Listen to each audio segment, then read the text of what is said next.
brought to you by Palvi Agrico. आता शेतीसाठी जे काही लागणार ते घरपोच मिळणार, तेही मोबाईलच्या एका क्लिकवर.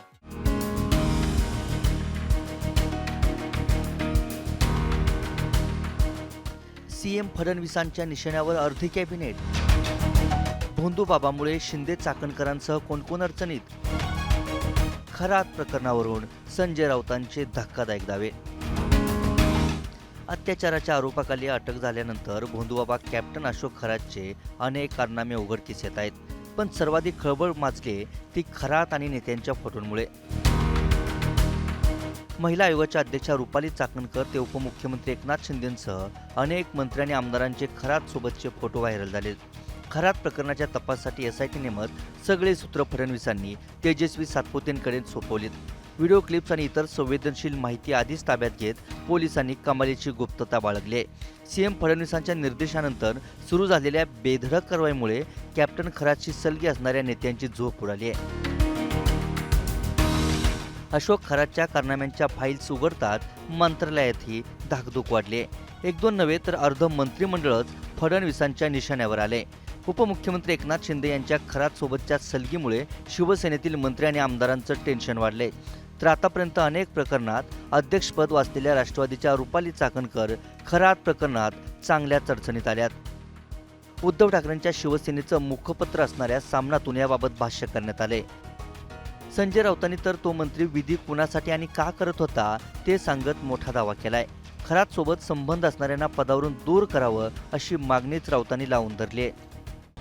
ज्यांच्या मोबाईलमध्ये 56 नाही तर 56 पेक्षा जास्त आक्षेपार्ह क्लिप सापडलेल्या आहेत. त्याच्यामुळे फडणवीसांच्या सरकारमधले अर्धे मंत्री तणावाखाली आहेत.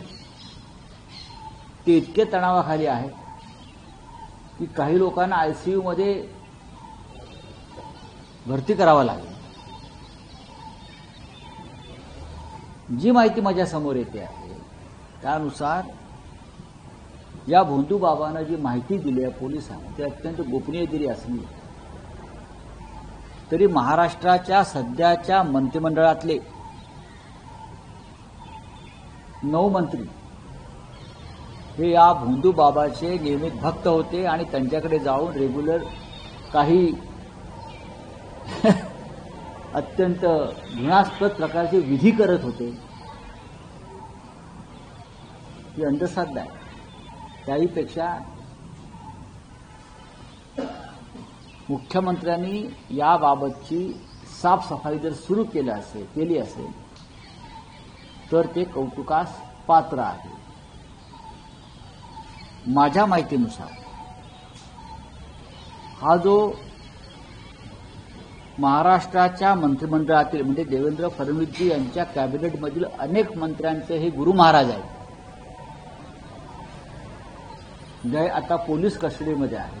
खराट हे जे आहे एक ठिकाणी वेगळे जे आरोप महिला अत्याचार वगैरे येत आहेत, बरोबरच खूप कोट्यावधी रुपयांचे त्यांनी प्रॉपर्टी कोणाची नाही याची स्वतंत्र चौकशी होणं गरजेचं आहे की या प्रॉपर्टीमध्ये महाराष्ट्रातल्या किती मंत्र्यांचा सहभाग आहे त्यांची प्रॉपर्टी वाढवणे.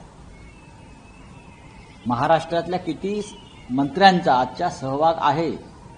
ही संपत्ती 500 कोटी 600 कोटी 1000 कोटी प्रशासकीय अधिकारी आहेत. त्यांच्या पत्नी आहे. सगळ्यांची नावं ही जाहीर व्हायला पाहिजेत. तरच महाराष्ट्रातल्या जनतेला याच्यापासून एक धडा घेता येईल. राजकारण्यांना ज्यांची नावं समोर येत आहेत त्या प्रत्येकाचं नाव पोलिसांकडून समोर आलं पाहिजे. कोणतंही नाव लपवता कामा नये. माझ्याकडे सगळे नाव आहेत, नाही तर मी जाहीर करतो. नमस्कार पहा की मी असं म्हणतोय की कारवाई केल्याबद्दल मी अभिनंदन करतो. जेव्हा हे सगळे लोक त्यांना भेटले असतील तेव्हा हे कारनामे उघड झाले. पण जे लोक प्रत्यक्ष इथे विधीला बसलेले आहेत, विधी करतायत, त्यांचं पायात ते तीर्थप्राशन करतायत, ते अधिक मोठे गुन्हेगार आहेत. अजित पवार यांच्या घराच्या बाहेर नाही. भोंदूबाबा खरातच्या संपर्कात असणारे सर्व जण आधी संशयाच्या फेऱ्यात अडकलेत.